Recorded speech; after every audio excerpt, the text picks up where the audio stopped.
Well, last Friday, I asked you guys to vote on my poll to see whether I should sample my piano, and the reason is that I wanted to test out whether I could transform this gigantic beast worth about 13,000 or yeah, 13,000 to this $500 keyboard utilizing a $200 software in a over $1,000 Mac, and then finally having this just about $40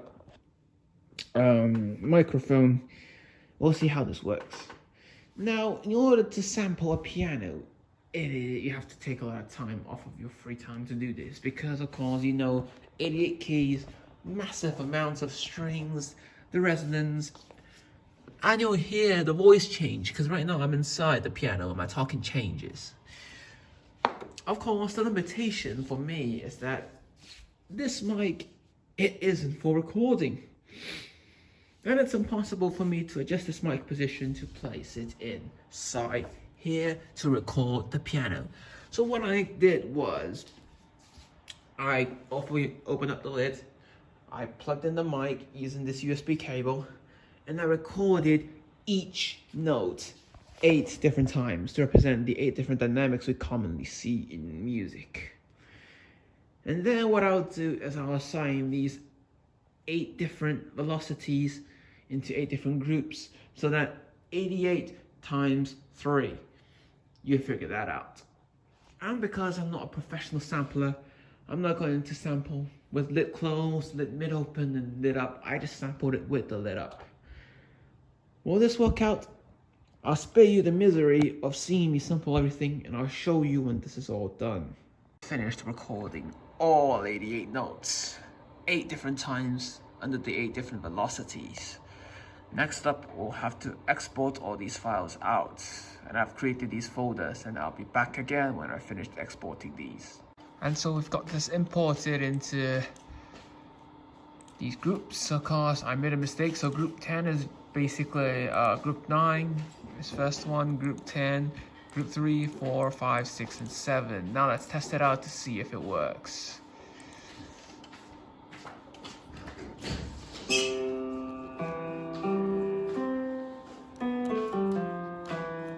I guess it's working. Sounds pretty good so far.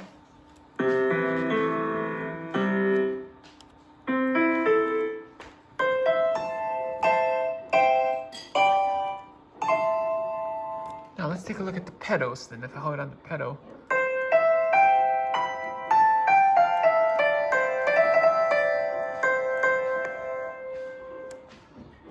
Now we can call this one a success. Now that we have everything recorded and it seems like it's working, time to test it out on my actual keyboard. Now I've got it plugged in because you can see that there's red lights, and let's see what happens here.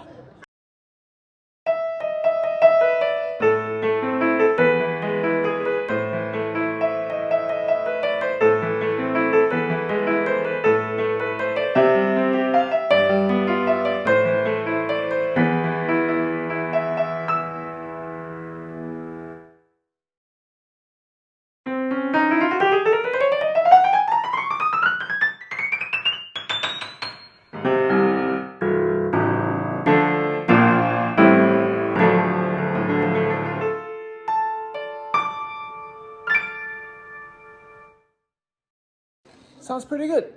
Now you're probably wondering, yeah, well, sure thing. You've recorded it. It's probably an audio file that you've pre-recorded. Let's take a look here. These are actual notes if I play it. And that's it. That's it. We've recorded the grand piano and we've placed it into Logic so we could play it on our keyboard. Obviously, this is working fine. And obviously my piano isn't going to be one of the best sounding piano libraries out there. Not only is my piano itself not one of the best pianos in the world, it's only a basic Baldwin BP152, but I don't have all the best mics. I have my Widget B, which I used. I just recorded whatever samples I needed, but all was well. It actually worked. I tried it more, and the 8 different dynamics which I imported into different groups did actually trigger it to different velocities. When I do play it soft, it plays soft. When I do play it loud, I actually do hear loud. So in and of itself, I think this specific experiment, I can call it somewhat a success.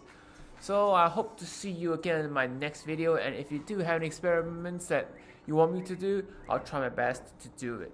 Thank you so much.